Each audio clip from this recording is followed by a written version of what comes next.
And we kind of got about three different kinds of governments. You have,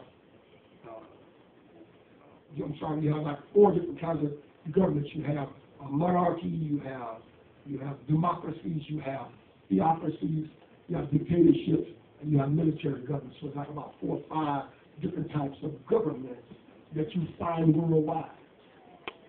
You have, I'll say it again, you have democracies, you have monarchies, and monarchies when you have a king and a queen. Democracy is supposed to be majority rule, right? Theocracy is supposed to be God rule.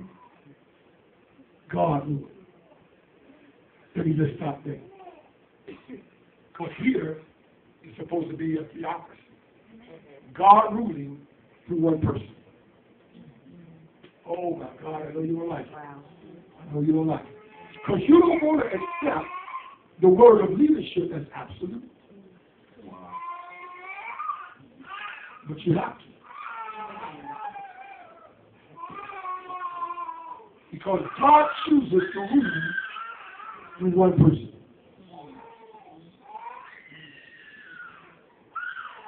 And anytime you try to get a committee to tell her what to do, then it's no longer God ruling. She no longer reflects the voice in the mind of God. I remember this. I think we ought to do this. Well, I think Jesus said he was coming in the hour when we think not.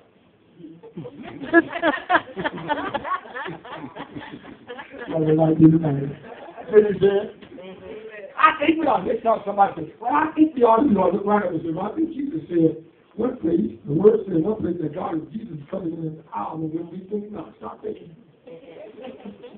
And just obey sometimes. Oh, that's hard. That's hard, isn't it? Like this, I done told you.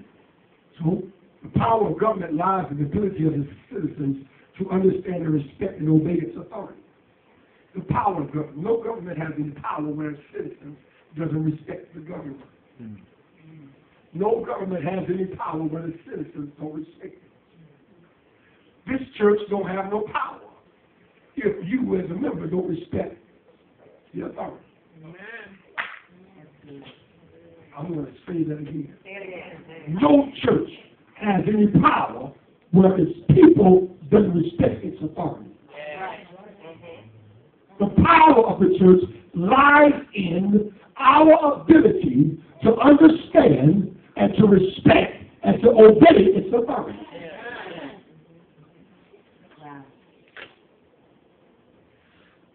God says, everything is going to be governed by this number 12.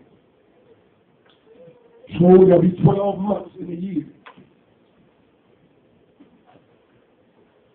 There'll be 12 hours for day and 12 hours for night. It is perfect division. The governing principle of Israel is that there'll be 12 sons that will produce 12 tribes.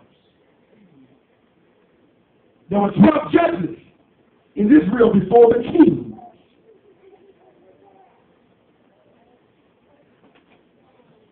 12 wells of water Abraham kept by.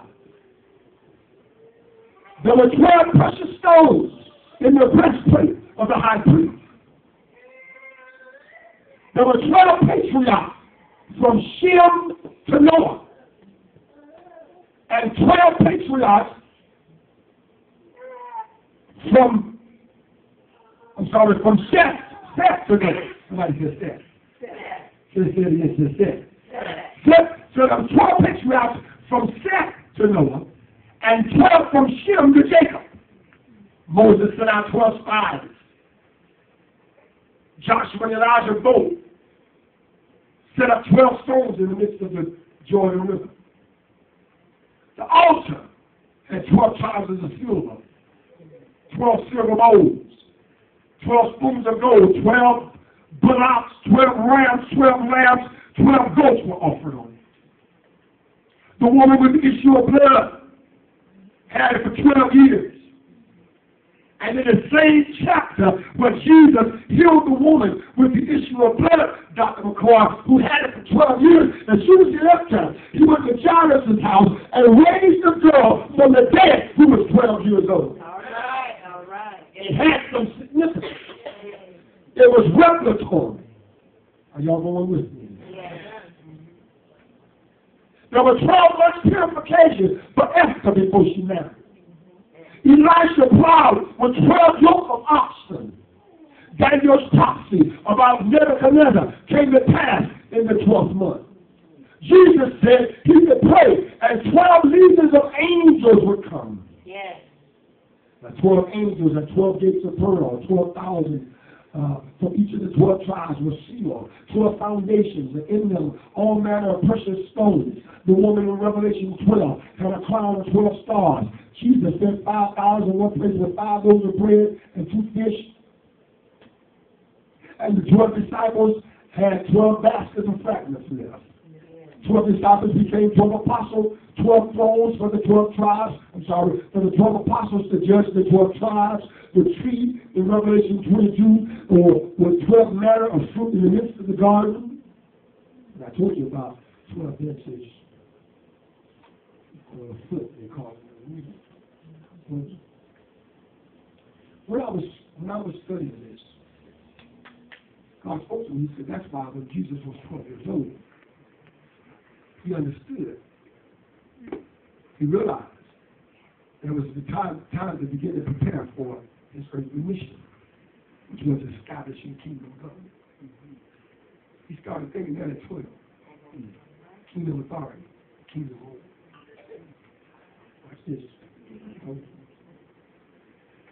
One of the things that I found so fascinating about this, when I was studying it, is the 12 gates of pearl. Now watch this. I'm going somewhere.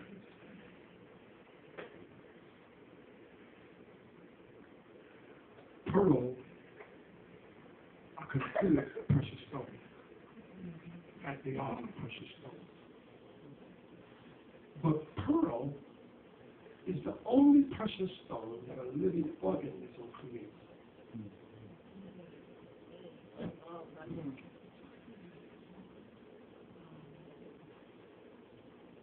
No living organism creates a diamond.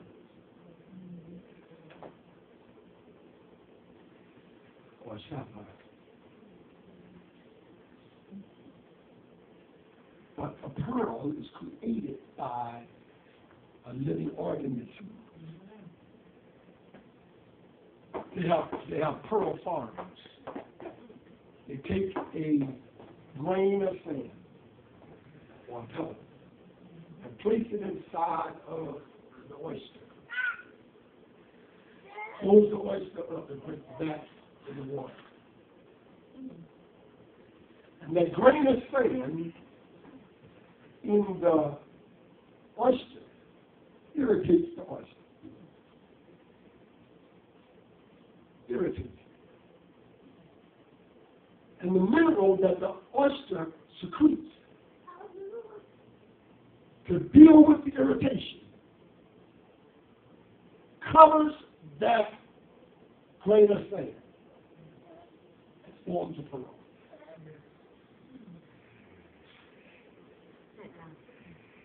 So then pearls are created through some type of testing, trial, pain, or suffering, or irritation. Amen. Watch this. I believe God is creating some pearls. And only a living organism can create a pearl. I feel the Holy Ghost. That's why I don't have to do it. Because I'm saying something.